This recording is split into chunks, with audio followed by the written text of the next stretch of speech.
Días con la RAC, ya pasaron 13 minutos de las 14 horas, estamos transitando la última hora del programa del día de hoy, 31 de marzo. Hasta las 15 horas va este programa. Bueno, como todos los miércoles, ahora está el compañero Arnoldo Gómez, dirigente nacional del Partido Comunista Revolucionario, con el tema que venimos desbrozando acá en los últimos programas, que tiene que ver con la deuda externa. Buenas tardes, Arnoldo, te saluda Emilio. ¿Qué tal? Buenas tardes, Emilio. Sí, deuda pública y externa. Ahí va. ¿No? Ahí habíamos ya eso en los primeros programas. Después señalamos los orígenes que tienen que ver con las deudas militares con el Club de París, de las cuales tenemos un vencimiento ahora de 2.400 millones de dólares en abril, y el origen de el seguro de cambio que hizo Cavallo en el año 82, que terminó en la emisión de 17.000 millones de dólares de deuda externa, o sea, dólares que fueron bonos que fueron afuera del país. Yo voy a hacer hoy, esto es lo que señalamos en los últimos programas, una secuencia del desarrollo de esa deuda. Claro. Nosotros, por ejemplo, la deuda externa, digamos, en el año 76, cuando voltean al gobierno de Isabel Perón, era de 4.000 millones de dólares. Algunos dan otra cifra de 7.000 porque incluyen... Sí, 7.800 dan algunos, Arnoldo. Porque incluyen ahí la deuda privada, o sea, dan... deuda externa se puede considerar tanto la pública como la privada. Como la privada, claro. El tema es que cuando la dictadura estatizó la deuda privada, que es lo que vimos la vez pasada, a partir de ahí en realidad durante todo el periodo toda la deuda externa fue pública. Ahora de vuelta hay pública y privada, pero en el concepto popular se habla de deuda externa como la deuda que tiene el Estado con el exterior. ¿Estamos? Bueno. Por eso tomo la de 4.000 millones, que era la que había de deuda pública con el exterior en el año 76. Eso es lo que se llama deuda soberana, a ver si entiendo yo bien. Claro, esa es la deuda soberana, que incluye tanto la externa como la pública privada, ¿no? Pero está bien. Bueno, en el año... Es muy importante que vos me cortés y hagas las preguntas que yo por ahí doy por sobreentendido. Eso va a ayudar. Esa deuda, cuando cae la dictadura, estaba en el orden de los 40.000 millones de dólares. O sea, se había multiplicado por 10 toda como una deuda externa en manos del Estado.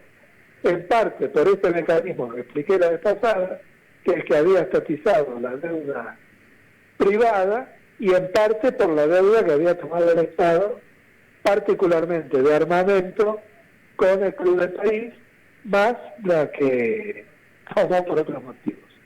Esto hizo un paquete de 40.000 millones de dólares, dentro de lo cual está eso que hablábamos, que fue la estatización, que formaron 17.000, o sea, el rubro principal. Bueno, ahí arranca la gran deuda pública externa de la Argentina. Esa deuda se cometió el error fue una política del gobierno de Alfonsín de reconocerlo. O sea, Alfonsín no pagó deuda, hizo una moratoria, pero la moratoria implica, yo postergo el pago, pero reconozco la deuda. Esto fue un grave error, porque era un momento histórico de haber desconocido esta deuda. De cualquier forma, al terminar el gobierno de Alfonsín, la deuda pública externa era de 63.000 millones de dólares. Este incremento se debe sobre todo a los intereses a lo largo de 7 años. 50% más casi incrementó la deuda externa. Si vos hablabas de 40 en el 1976, termina Alfonsín 65 mil millones de dólares. Exactamente. Y sí, porque más o menos te metían una deuda, y en esa época era 6-7% anual, ¿viste? Claro. Bueno, esto en el 89. Después podemos ver, digamos, ahí llega Menem y viene todo el proceso que se llamó el Plan Brady. En realidad, en el año 89, después de la década del 80, había una gran crisis de deuda en todos los países latinoamericanos. Fue el periodo post-dictaduras latinoamericanas. Entonces, Brady, que era el secretario del Tesoro yanqui, inventó un plan por el cual se reconvertían los bonos. O sea, todos esos bonos emitidos durante la época de la dictadura se convertían en 4 bonos del Tesoro, digamos, que había emitido el Tesoro yanqui, que eran los bonos Brady. Para entrar en estos bonos se postergaba el pago de la deuda, pero se volvía a incrementar.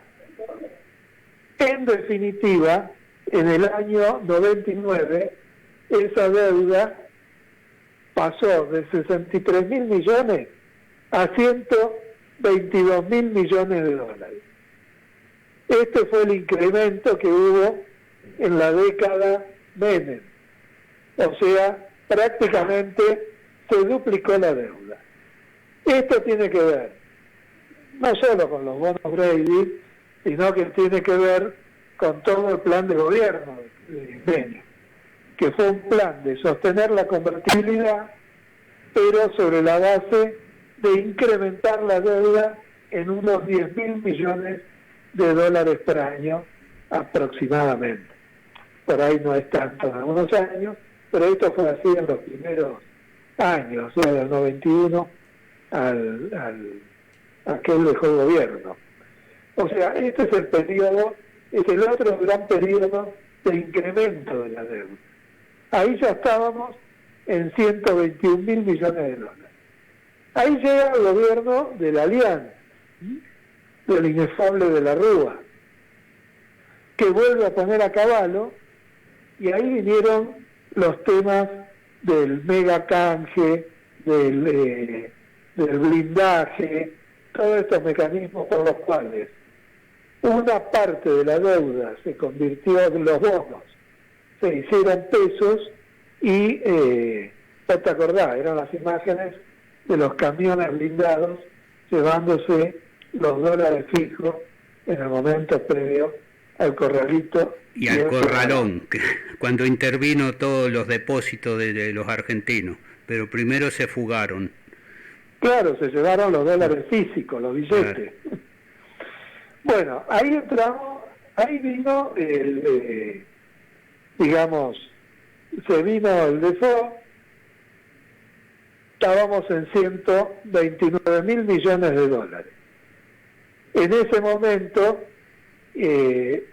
tuvo un año antes sanción toda una investigación de la deuda que había hecho Olmos, y de la cual dio dictamen el juez Ballesteros. Esta investigación de Olmos, que arrancó después del año 86 más o menos, comprobó el carácter fraudulento de muchas de estas deudas. O sea, esto que nosotros formulamos, que es una parte odiosa porque era deuda militar tomada por una dictadura, y otra parte fraudulenta por su origen, Olmos lo comprobó. Hubo muchas de estas deudas que hacían las empresas privadas que eran papeles fraguados, o sea, inventaban tener una deuda fuera del país, entraban, como el seguro de cambio implicaba que vos lo que declarabas como deuda era a $1 de 5 pesos, y después le devolvías al Banco Central cuando había que cancelarla 5 pesos por dólar, pero el dólar ya estaba en 45 pesos. Claro. ¿Me explico? Sí, sí, Esta licuación implicó que muchas empresas tomaron dólares para nada, para tomar dólares, pagarlos después a 5 pesos y en realidad realizarlos a 45. Esto quedó comprobado. Por lo tanto, bueno, fue el momento en que en medio de la rebelión popular del 2001 y con el fundamento que estaba en la Cámara de Diputados del dictamen Olmos, se declaró el default de la deuda soberana de todo ese festival de bonos. A esa altura hay que aclarar que los bonos era un festival del que nadie tuvo, se dan estas cifras porque es lo que se pudo arquear, la que yo te doy, de 129.000 millones de dólares. Pero eran bonos emitidos de los cuales muchos no se conocía el origen. Por ejemplo, de los bonos originales, había muchos que seguían en pie porque no habían entrado en el canje Brady. Otros no habían entrado en el blindaje. Otros habían sido una deuda garantida que había emitido, se había emitido en la época de la Rúa, que era una deuda garantizada con la recaudación de impuestos. Más o menos igual que Juárez Selman. Claro. Bueno, por lo tanto, los bonos eran un desorden absoluto que nadie lograba determinar cuáles eran. Esto siguió así, nosotros estuvimos en default desde el año 2001 hasta el 2005 o 2006, que la administración Kirchner con Labaña deciden renegociar los bonos.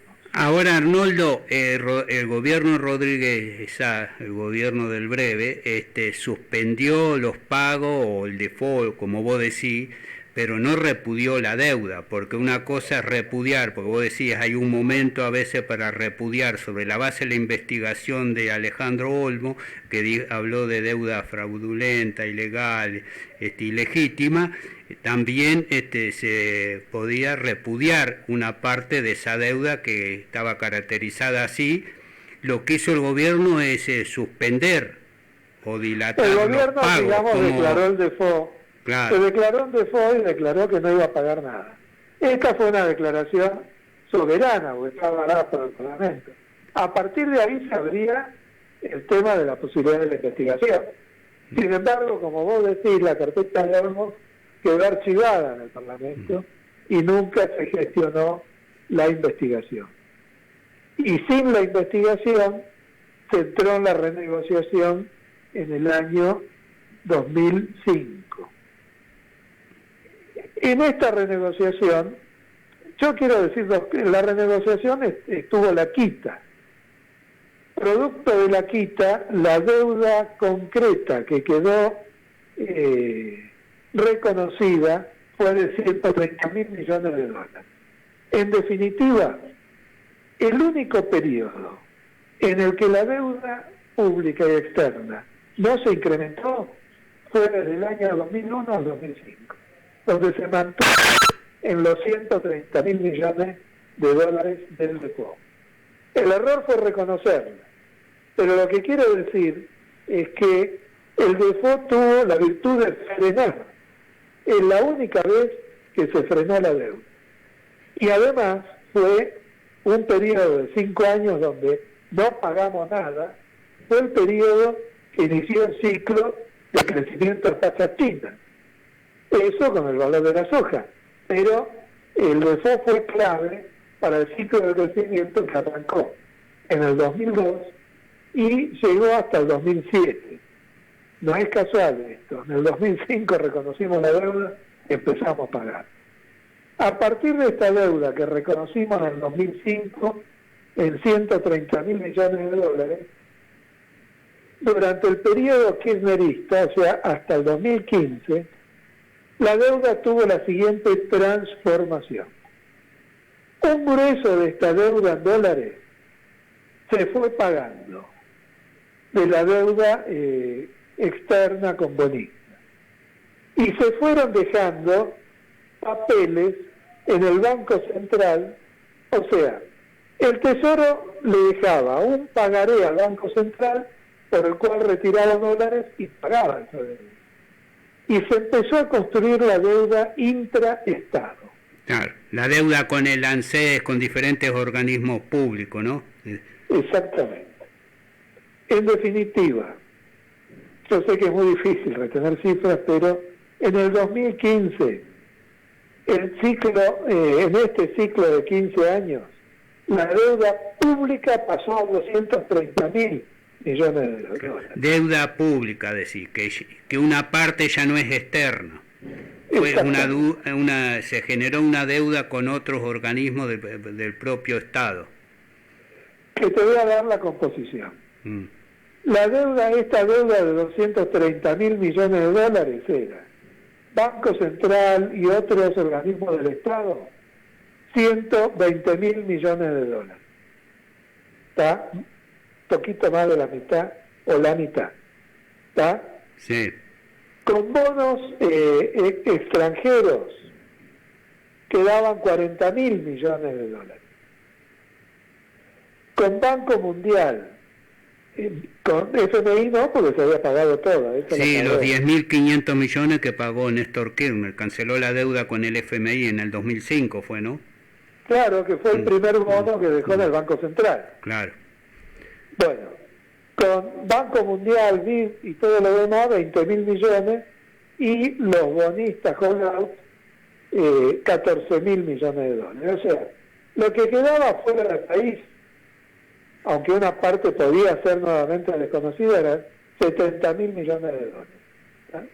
El resto era con bonos intraestados, 120.000, o bonos con legislación argentina, 50.000 millones de dólares. Esto es como se entregó la deuda en el periodo Kirchner, que incrementó la deuda pública, pero era una deuda baja en dólares. Bueno, en los 4 años de Macri, la deuda pública pasó de 230.000 millones de dólares a 326.000 en mi cifra. Hay otros que dan 313.000. O sea, la deuda pública externa en su conjunto se incrementó en casi 100.000 millones de dólares. En realidad es un poco menos. Claro. Ahí incluís el préstamo de los 44.000 millones de dólares del FMI. Sí, señor. Pero el conjunto, digamos, la composición de la deuda cambió. O sea, volvió a crecer mucho la deuda externa en dólares y se mantuvo la deuda intraestado. O sea, en estos 326.000 millones de dólares, la deuda intraestado está en unos 140.000 y la deuda externa en bonos que nosotros vamos a manejar se incrementó mucho. Más o menos 50-50, vamos a decir, ¿no? Claro.